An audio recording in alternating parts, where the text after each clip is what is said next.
Club Média 7, bonsoir. 3 mai, journée internationale de la liberté de la presse. Les écoutiers béninois en ont saisi l'opportunité pour mener moult activités. 2 jours plus tôt, les travailleurs béninois étaient en fête.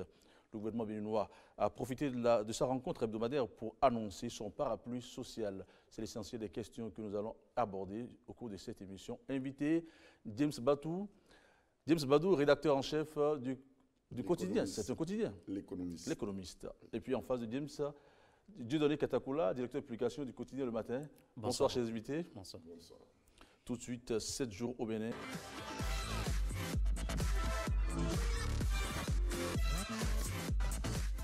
Mesdames, Messieurs, bonsoir. Ils étaient à l'honneur en début de semaine. Eux, ce sont bien les travailleurs. Au Bénin, le 1er mai a été célébré avec faste.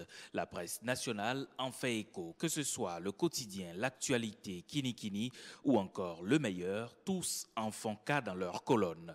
L'occasion était aussi propice pour Fraternité de faire le lien entre la fête du travail et le syndicalisme responsable. Dans son analyse, le quotidien de Ménotin constate que ce 1er mai se célèbre dans une ambiance morose où les partenaires sociaux semblent être sur un pied de guerre, ce qui ne présage en rien d'un ciel dégagé pour les prochains mois. C'est pourquoi le journal souhaite de tous ses voeux un syndicalisme responsable. Face en effet aux menaces et revendications tous azimuts, le quotidien Photo à l'appui invite les syndicalistes à faire preuve de réalisme pour un Bénin plus prospère dans un proche avenir. À côté de cela, Fraternité invite l'exécutif à se pencher sur la loi de travail qu'il urge de réformer au plus tôt. D'une journée à une autre cette semaine, la presse était aussi à l'honneur. Le 3 mai, en effet, les professionnels des médias ont réfléchi sur la liberté de la presse béninoise. À l'occasion, le journal du service public s'est interrogé à juste titre sur le bilan qui peut être fait de la liberté de presse au Bénin.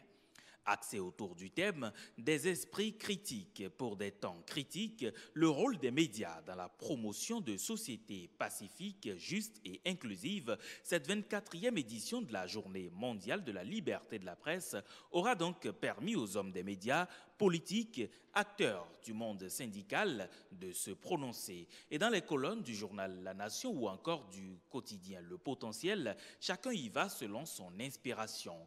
Il en ressort que la presse béninoise doit être plus professionnelle au regard du dernier rapport de Reporters sans frontières qui le maintient d'ailleurs à la 78e place du classement. Dans le reste de l'actualité à présent, Fraternité s'intéresse à la mise en œuvre du programme d'action du gouvernement, le PAG. Le journal fait constater que le président de la République, Patrice Guillaume Athanase Talon, donne la priorité au développement social à la base, ceci pour évoluer. La gouvernance participative est son leitmotiv, poursuit le journal. Preuve, le chef de l'État a échangé avec les 5 maires du Grand Nokoué. À en croire le quotidien Le Progrès, ces élus locaux ont échangé avec le numéro 1 béninois dans le cadre de la mise en œuvre du projet Asphaltage, un projet qui vise à assainir, doter les villes du Bénin d'infrastructures de type moderne et surtout faire une meilleure gestion des déchets ménagers et un meilleur service de voirie urbaine dans le Grand Nokoué. Toute chose qui devrait booster le développement du Bénin. Dans les dernières secondes de ce tour de l'actualité à présent, c'est le quotidien L'Actualité qui s'intéresse au contrôle des agences de voyage, un contrôle initié par l'Argentier national. La nouvelle mesure fait-elle peur aux promoteurs d'agences de voyage, s'interroge mon confrère avant d'inviter ces derniers à éviter le dilatoire, puisque dira le quotidien Le Matin, le gouvernement est dans une démarche de transparence. Terminons cette revue de presse par la sortie politique de l'ancien ministre Candide Azanaï. L'homme qui, depuis sa sortie du gouvernement, n'a encore rien dit, a finalement rompu le silence. Il s'est en effet prononcé à l'occasion de la célébration du souvenir de son arrestation manquée le 4 mai 2015. Il a célébré, selon la Nouvelle Tribune, une journée de résistance contre l'arbitraire politique et crée du coup le suspense sur sa nouvelle posture politique. Pour l'événement précis, Candide Azanaï a tout simplement célébré la victoire de la démocratie béninoise et reste donc toujours checké, va conclure la priorité. Et c'est sur cette nouvelle que nous mettons un terme à ce tour de l'actualité. Merci de votre aimable attention et à bientôt.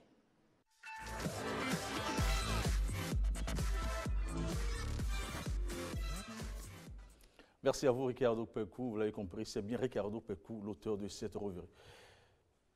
Dedans Katakula, 3 mai, c'est la journée internationale de la liberté de la presse. Les Béninois ont mené beaucoup d'activités dans ce cadre. Mais dites-nous, quel bilan peut-on faire de la liberté de la presse ces dernières années au Bénin?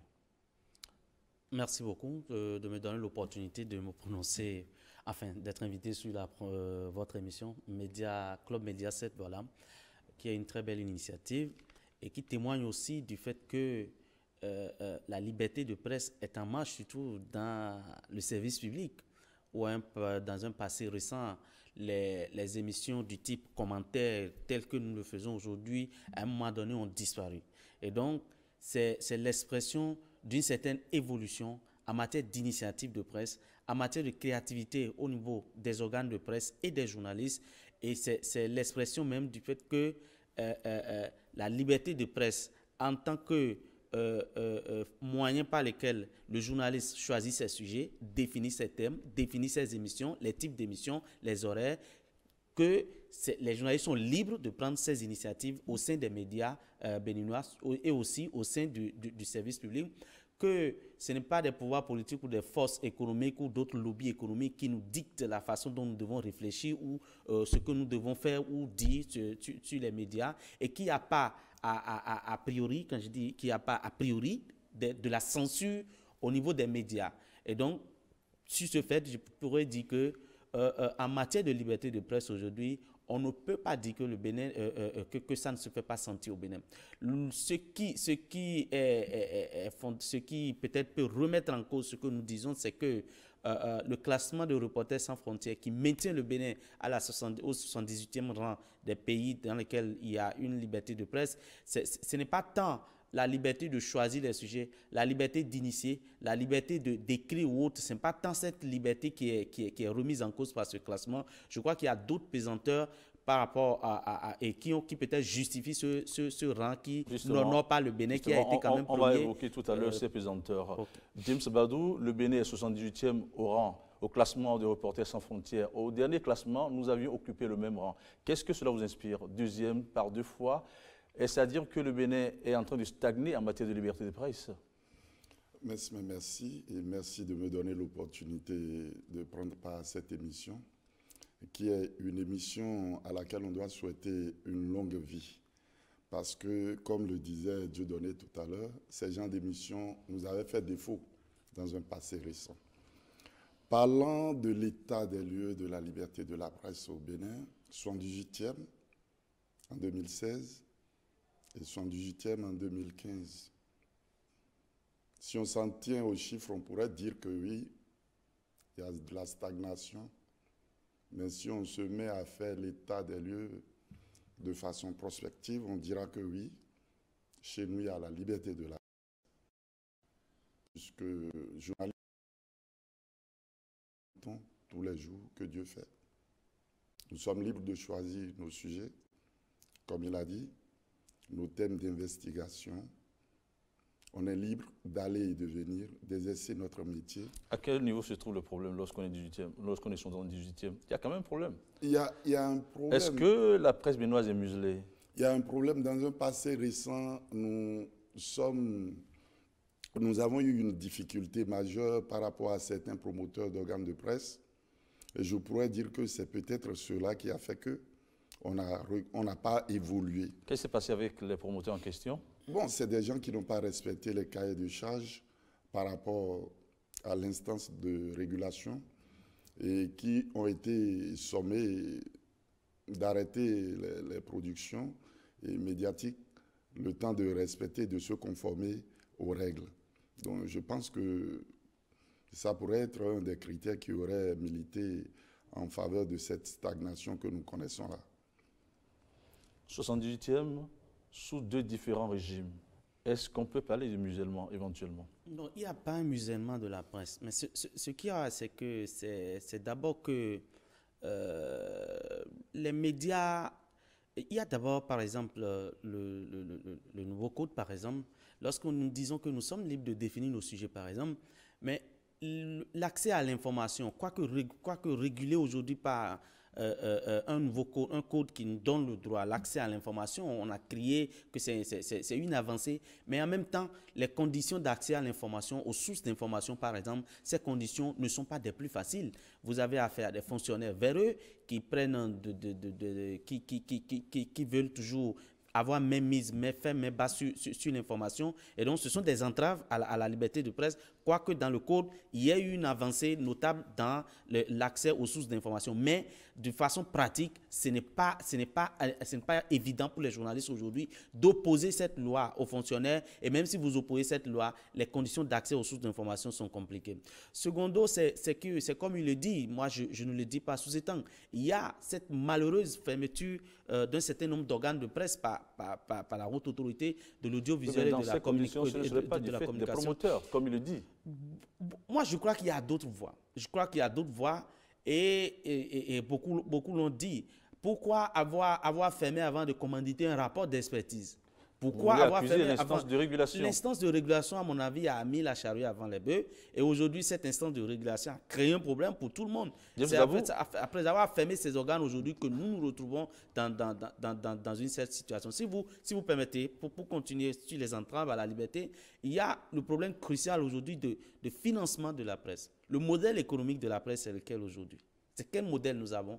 Où les entreprises de presse, par exemple, au point de vue fiscal, au niveau de la fiscalité, par exemple, les entreprises de presse sont taxées comme les vendeurs de quincaillerie, comme les vendeurs de sable ou autres. Nous sommes taxés au même titre que ceux-là.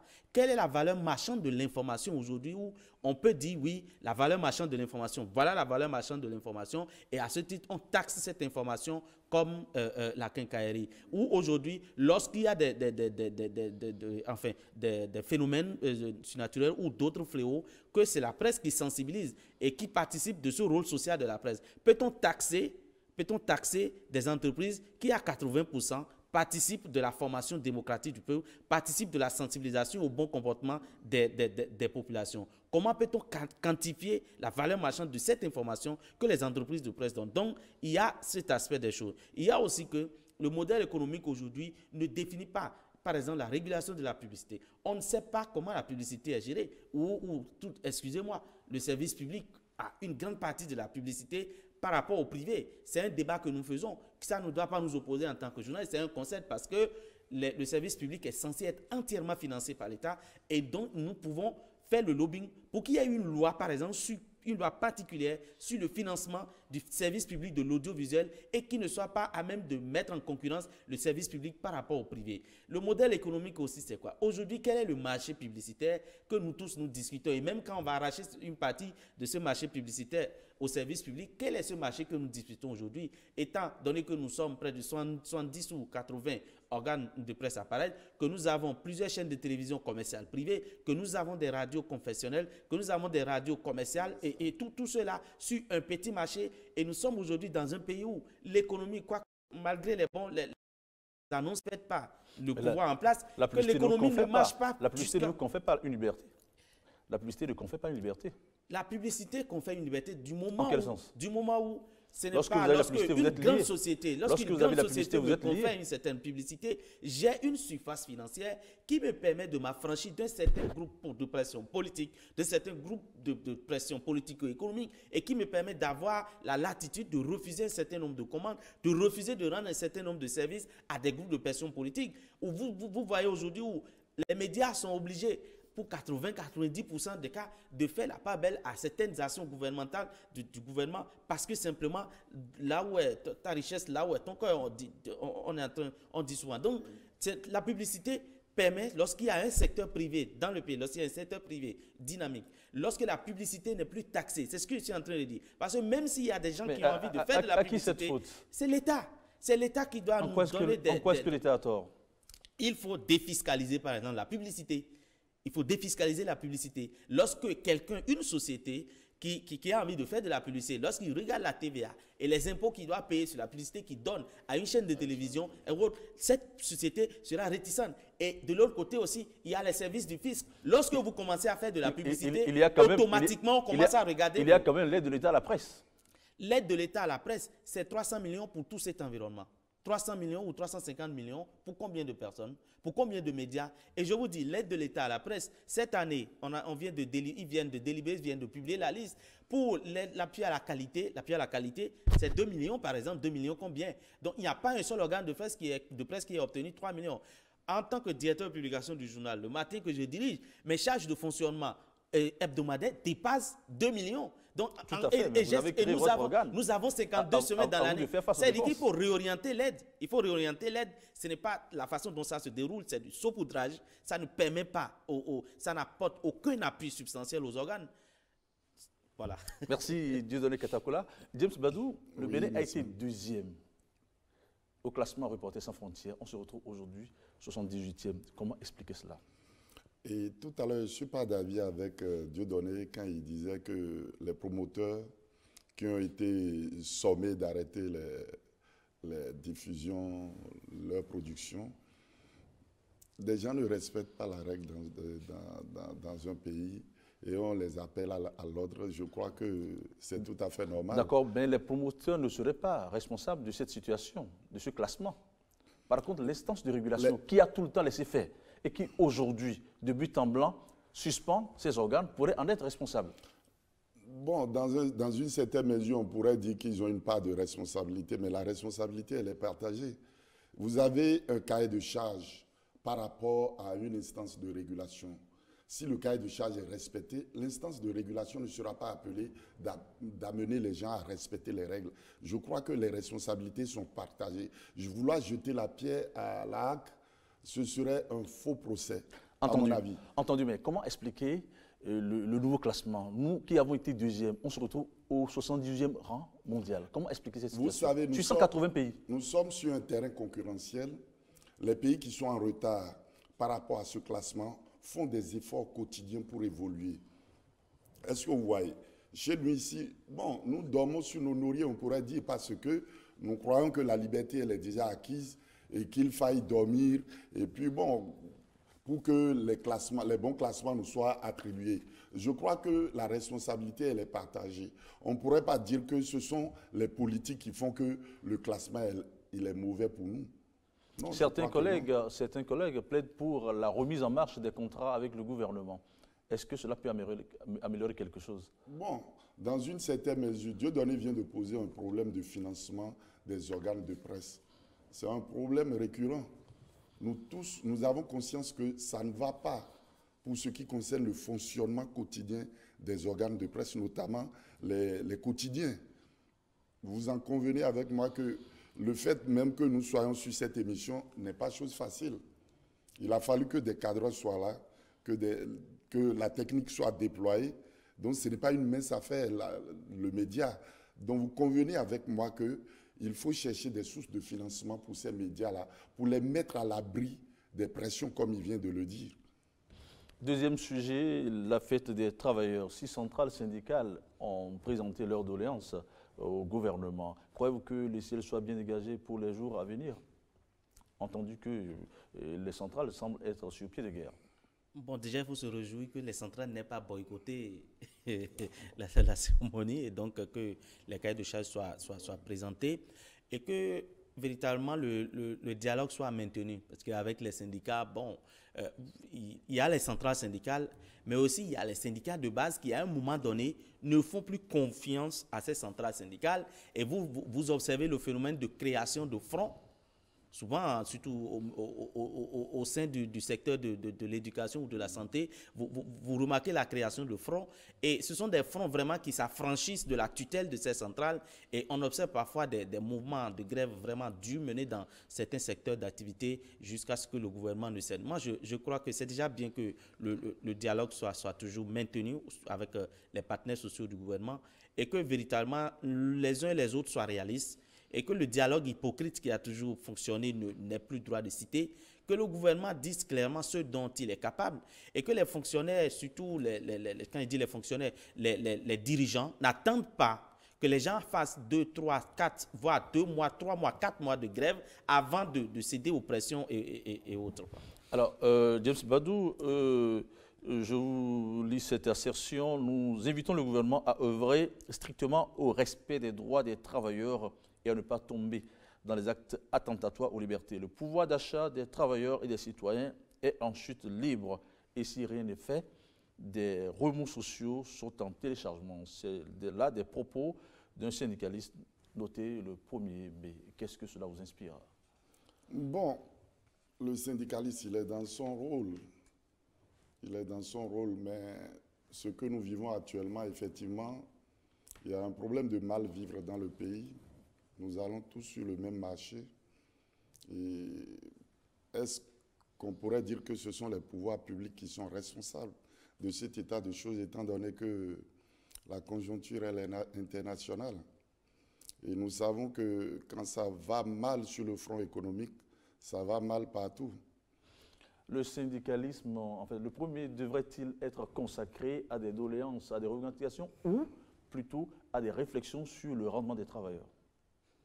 Bon, moi je crois que c'est la fête surtout, c'est parce qu'à un moment donné, les dirigeants, ceux qui ont les entreprises, ceux qui ont les moyens de production, brimaient les prolétaires, brimaient ceux qui travaillent, que cette fête a été instituée. Et donc, pour moi, et selon dans l'entendement des syndicats aussi, je crois, c'est le moment de rappeler les revendications. Ce n'est pas le moment de réfléchir sur comment bien travailler ou pas. Non, il y a d'autres forats consacrés, à d'autres occasions consacrées à cela. C'est le moment pour les syndicats et de rappeler à tous les gouvernants ce qu'ils demandent, ce qu'on doit faire pour améliorer leurs conditions de vie et de travail, ce que les engagements que les dirigeants ont pris et n'ont pas respectés, les nouvelles doléances ou les défis qui attendent les gouvernants en matière d'amélioration des conditions de vie et du travail des employés. Donc je crois que ce n'est pas pour moi, selon moi, ce n'est pas l'occasion de dire oui, c'est le moment de bien travailler, c'est le moment. Non, non, non, non. Il faut que c'est une occasion pour rappeler aux gouvernants que vous avez des engagements, vous devez protéger les travailleurs, vous devez les assurer de meilleures conditions, vous devez régulièrement payer les salaires, vous devez les payer à l'indice et voilà, et leur offrir de meilleures conditions de travail. Voilà.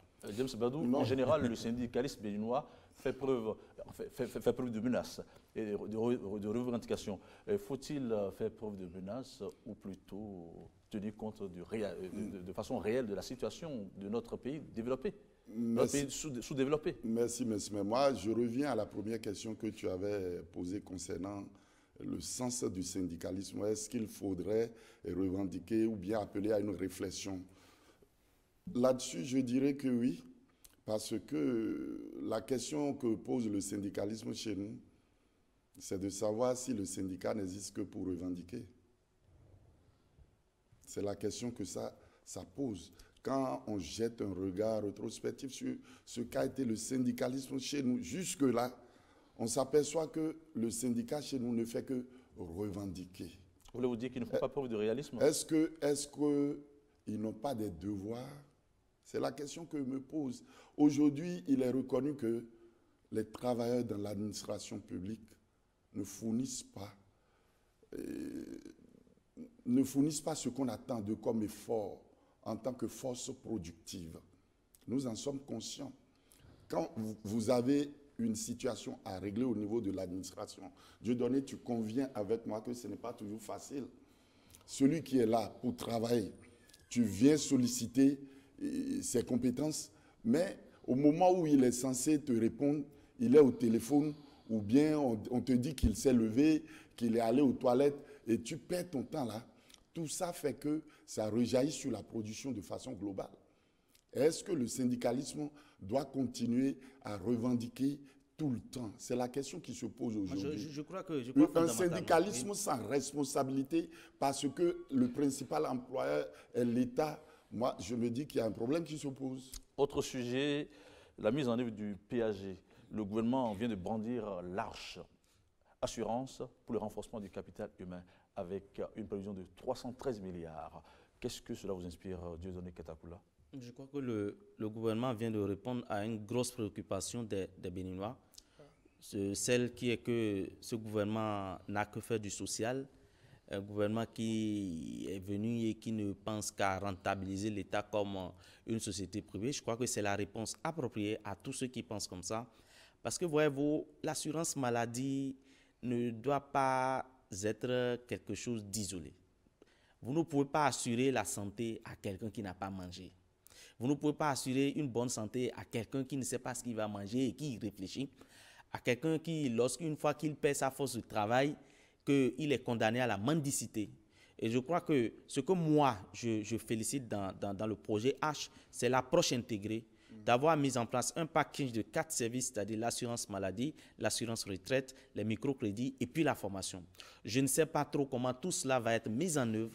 Ça dépend encore de la qualité des hommes qu'on choisira pour animer ou pour donner corps à ce projet afin que cela puisse profiter au maximum de Béninois. Nous apprenons déjà que ce sont des sociétés d'assurance quand même, par exemple, qui vont assurer l'affaire d'assurance maladie ou d'assurance retraite et que ce ne seraient pas des structures étatiques qui vont collecter l'épargne des citoyens pour gérer. Et là, c'est déjà une bonne chose qu'on ait recours à des professionnels en la matière. Et James Bazou, quelle est la place des femmes, des malheureux, des misérables dans cette arche? Tout Béninois est intégré dans ce projet. En quoi? Si vous êtes Béninois et vous êtes dans une condition d'indigence, ce programme est fait pour vous également. Et c'est pourquoi je disais que Dieu donnait a raison de dire que ceux-là qui sont amenés à mettre en œuvre ce projet sont des professionnels. Si on s'en tient à ce qui nous est rapporté par le Conseil des ministres. Et moi, je dirais, comme il a dit tout à l'heure, ce projet vient répondre à la préoccupation majeure des Béninois qui pensaient au lendemain du premier gouvernement de la rupture que le social n'était pas pris en compte, étant donné que le ministère de la Famille a été supprimé pour être rallié à la fonction publique.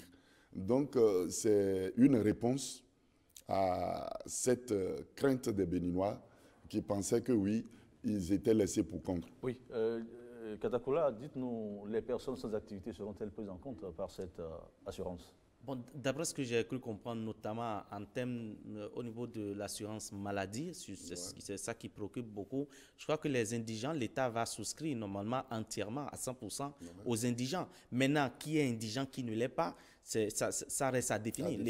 Mais l'État, en tant que doit faire agir la solidarité nationale. Il y a le côté formation. Comment recenser les indigents?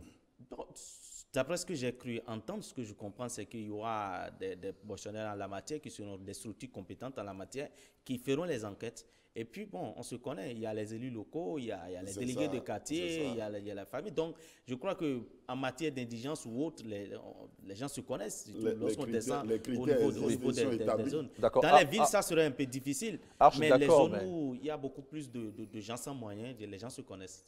D'accord, mais est-ce qu'au plan sanitaire, nous avons toutes les unités requises? C'est là la vraie question. Oui, c'est là la vraie question. Jusqu'à une date récente, les gens allaient encore à Gaïa pour faire la radiologie. C'est ça la vraie question. Et il va la radiographie pour des unités de radiologie. Oui, je crois que des investissements doivent être faits. Le ministre de la Santé était sur une chaîne tout à l'heure et il a réaffirmé qu'il y a des investissements qui se feront en matière d'acquisition de matériel médico-technique et qui vont permettre aux hôpitaux béninois de pouvoir mieux faire les diagnostics et de mieux s'occuper des patients. Et ce qu'il y a là, c'est que même s'il y a l'assurance maladie, c'est que je suis sûr que c'est un paquet de services qui sera offert, que ce n'est pas toutes les affections qui seront peut-être prises en compte. Peut-être c'est un paquet de services qui sera offert, un paquet minimum de services. Voilà. Oui. Autre sujet, audit des agences de voyage. Les agences de voyage refusent de se faire auditer. Comment comprendre cela? Bon. Le problème qu'il y a au niveau de cette histoire, c'est que il y avait une certaine organisation qui était établie et qui, me semble, était un peu floue. C'est-à-dire que les agences sont en train de cacher quelque chose? Oui, certainement, par rapport à leur comportement et à leur réaction, parce que le ministre des Finances, il vient, il dit, mais je veux voir clair dans cette affaire-là.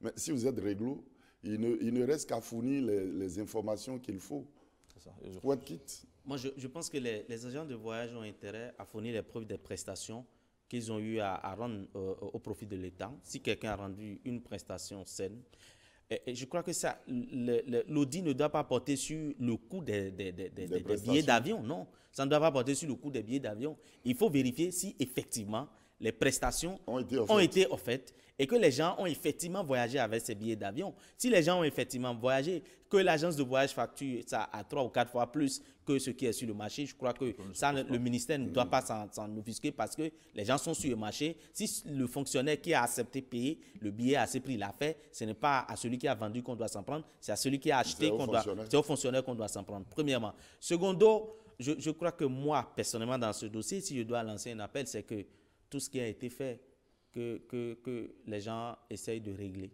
Parce que c'est des engagements qui ont été pris par l'État. Oui. Et que l'État doit respecter ses engagements. Il faut que l'État respecte sa signature. Et que comme de nouvelles mesures sont mises en place pour pouvoir gérer les billets, et donc on continue avec la nouvelle méthode. Voilà. Autre sujet, recrutement de 94 agents au profit de la CNSS. La CSTB enfonce le clou cette semaine et demande l'annulation pure et simple du concours. Est-ce que l'organisation du concours a été viciée? Moi, pour les quelques personnes que j'ai pu entendre dans le cadre d'un papier que nous avons initié dans notre rédaction, c'est que déjà même l'agence à qui, je crois que l'agence à qui, le cabinet à qui on a confié l'organisation, il faut auditer la sélection de ce cabinet plutôt que d'aller voir déjà le concours. Je crois que déjà l'audit de la sélection de ce cabinet permettrait de savoir s'il faut oui ou non annuler le concours parce que c'était une pagaille totale lorsque les gens vont non. Sincèrement, ceux qui appellent à l'annulation de ce concours, je crois qu'ils n'ont pas totalement tort. Et le gouvernement, j'invite le gouvernement d'ailleurs à vite se pencher sur ce dossier, à trancher le dossier rapidement, parce que c'est l'agence qui a semé la pagaille, c'est l'agence qui n'a pas bien fait le travail, et donc l'agence laisse la porte ouverte à toutes les autres suspicions. Voilà. Quand on retrouve les noms portés par des candidats qui se trouvent être des noms des responsables de la maison. Ça laisse penser au népotisme. Donc, ceux qui demandent l'annulation, ils ont quelque part raison de le demander. Autre sujet, sortie de Candide Azanaï. 4 mai 2015, 4 mai 2017, 2 ans donc, Candide Azanaï a célébré donc la victoire béninoise, la victoire de la démocratie béninoise. Sur l'arbitraire. Sur l'arbitraire. C'est ce qu'il a dit. Oui, alors, cette sortie, est-ce vraiment pour célébrer la victoire? N'est-ce pas plutôt une insinuation ou une reprise de contact avec sa base? Qu'est-ce que cela vous inspire? Oui, je préfère prendre la dernière question. Est-ce que ce n'est pas une prise de contact avec sa base? Je crois oui, parce que depuis son départ du gouvernement, beaucoup attendaient qu'il fasse une sortie. Maintenant, par quelle occasion? Est-ce une conférence de presse simple? Est-ce telle chose? Est-ce telle chose? Je crois qu'il a finalement choisi l'argument des 2 ans de l'autre événement pour sortir.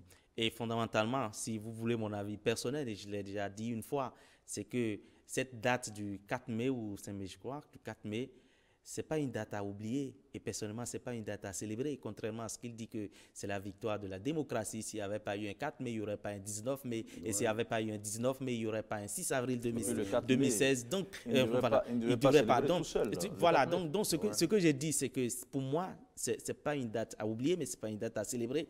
Parce que le jour-là, il y a une défiance vis-à-vis de l'État, il y a une défiance vis-à-vis de l'ordre républicain, il y a une défiance vis-à-vis de la vie à tout court, du vivre ensemble. Le vivre ensemble, le pacte social a été remis en cause le jour-là. Faut-il célébrer un jour où les institutions étatiques ont été défiées? Comme il le dit, est-ce que ce n'est pas une forme de défiance vis-à-vis du pouvoir? Parce que... Vous dire que c'est une insinuation? Parce que on pourrait penser que c'est une insinuation imprécise. Parce que Candide Azanaï, ce n'est quand même pas... Une insinuation imprécise, voire allusive. Candide Azanaï, ce n'est quand même pas n'importe quel homme politique. Et nous tous, nous le connaissons.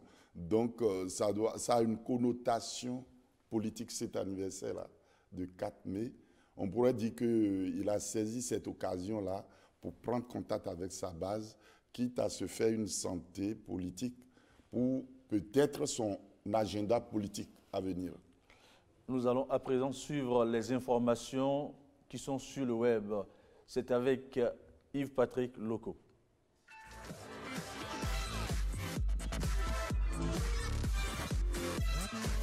Amis de la revue, bienvenue. Face à face, Emmanuel Macron, Marine Le Pen, un piratage massif des données de campagne du jeune candidat de 39 ans, nous informe le site internet du journal Le Point.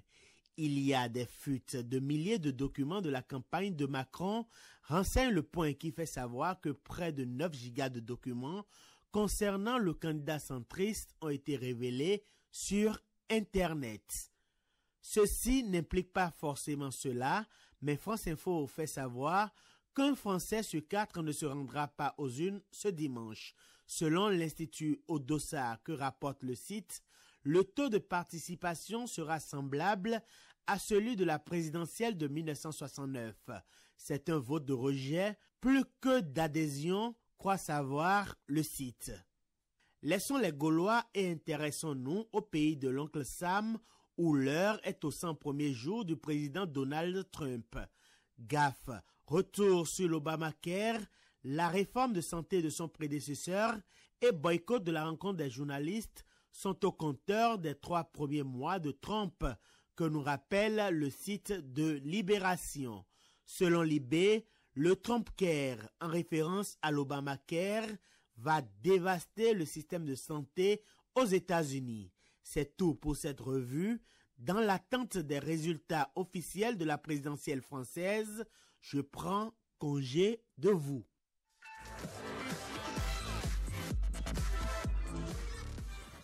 Merci à vous Yves-Patrick Locaux. Dans quelques minutes, l'élection présidentielle en France prendra fin.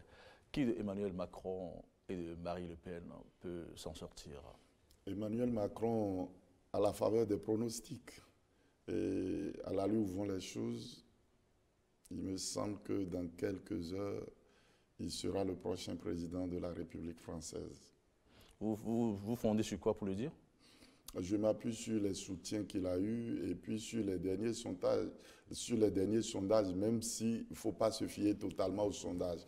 Mais il y a des faits qui ne le trompent pas. Vendredi dernier, les sondages lui donnaient jusqu'à 61 à 63%. Justement. Et la dernière bourde de Marine Le Pen a fait qu'il y a eu des désaffections au niveau de son bloc.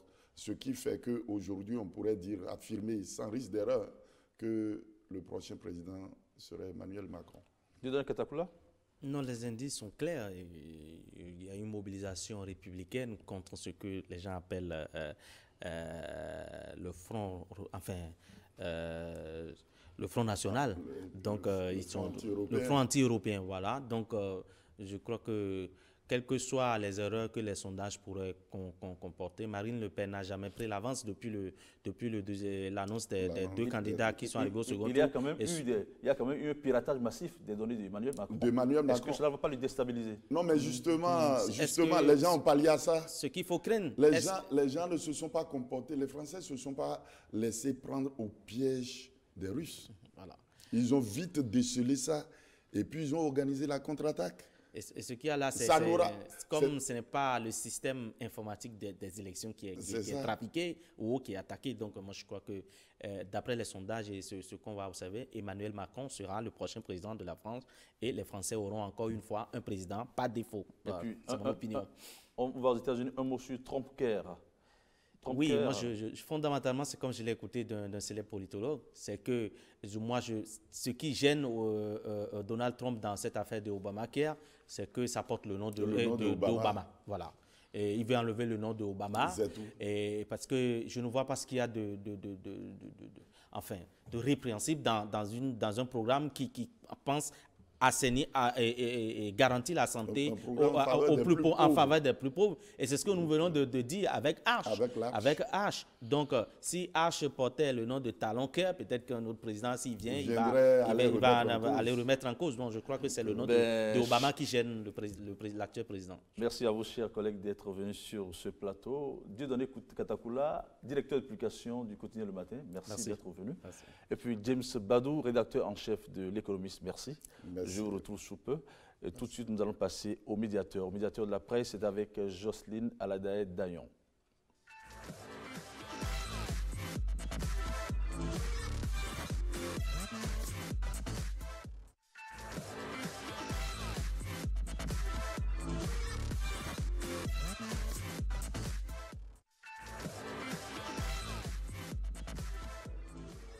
Bonsoir Jocelyne.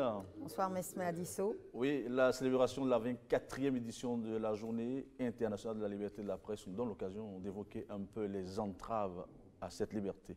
Dites-nous, quelles sont ces entraves, Jocelyne Aladaye? Bien évidemment, les entraves à cette liberté, on peut dire qu'au palmarès de ces entraves arrivent au premier plan des entraves d'ordre politique. Ça, c'est connu.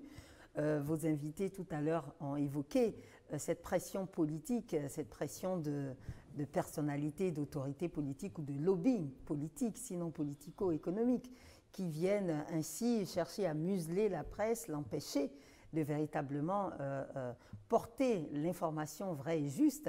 Quelquefois, il y a une pression à corruption aussi, à achat de conscience. Et tout cela constitue des ordres à la jouissance de cette liberté de la presse. On va dire aussi qu'il y a d'autres types d'entraves qui sont d'ordre économique. Et on l'a souligné encore sur ce plateau déjà aujourd'hui même pour dire qu'il y a cette application d'un régime fiscal qui n'est pas très adapté au fonctionnement des entreprises, des organes de presse, étant donné que tout ce qu'elles vont générer comme profit serait taxé au même titre que des quincailleries, donc des entreprises commerciales privées. Elles vont payer l'IPTS, vont payer le BIC, elles vont payer la patente, elles vont payer des taxes, la TVA, etc., ce qui n'encourage pas très bien et ne permet pas de générer suffisamment de profit et avoir cette surface pour pouvoir investir et faire des productions de qualité. Donc, c'est cela même. Avant de continuer, je vais quand même encore préciser que les entraves d'ordre économique aussi vont se situer au niveau, bien sûr, de... Pardon, je sais que vous me faites un peu de pression, mais au niveau aussi de la manne qu'on peut générer en matière de publicité. On l'a dit, mais il n'est pas superflu d'insister pour dire que ce côté-là, le marché n'est pas très organisé et on gagnerait plutôt à mieux s'occuper de cela pour permettre aux entreprises également de susciter de la publicité et donc plus de profit. Nous allons finir par une entrave qui est très importante, qui est celle d'ordre juridique. D'ordre juridique, bien sûr, on peut dire que depuis 2 ans, notre arsenal juridique s'est enrichi du Code de l'information et de la communication. Nous avons la loi sur le numérique qui est également là, et qui va être aussi relue au niveau de l'Assemblée. Ce sera en examen où on pourra aller vers une dépénalisation, on ira vers une recherche de plus de liberté et d'indépendance du journaliste, et tout cela est à saluer. Oui, dites-nous dans ces conditions, qu'est-ce qui devrait davantage être amélioré? Améliorer déjà ce qu'on a dit, de dépénaliser, de permettre également un soutien à la presse plus conséquent, de permettre que le volet social soit aussi développé, puisque le journaliste a un rôle social et en cela, il devrait pouvoir bénéficier d'un salaire subséquent, il devait pouvoir bénéficier d'un cadre de travail beaucoup plus adapté, plus agréable, des équipements plus modernes, plus performants, avoir également un droit à une retraite aisée. Pour cela, ça passe par un régime de cotisation sociale, le reversement de ces cotisations, et tout cela lui permettrait de travailler en toute conscience pendant qu'il est actif et pouvoir espérer qu'à la retraite, il pourra jouir du bénéfice de ses efforts. Donc, c'est ce qu'on peut dire au plan social qu'il faut améliorer. Voulez-vous conclure, Jocelyne Aladaye? Bon, en conclusion, on pourrait dire qu'on va susciter au niveau de nos gouvernants qu'il y ait plus d'aide l'État à la presse, que la surface soit carrément enrichie, qu'il y ait des subventions aussi aux services publics, parce que cette subvention permettrait de ne pas se télescoper avec les organes du service privé qui, elles, déjà, sont en train de solliciter la surface au niveau de la publicité. Donc, voilà un peu tout ce que l'on pourrait faire comme plaidoyer pour conclure. Merci à vous, Jocelyne Aladaye. C'est moi, merci à vous. Ce sera tout donc pour Club Média 7 de ce dimanche. Rendez-vous dimanche prochain. Portez-vous bien. Bye bye.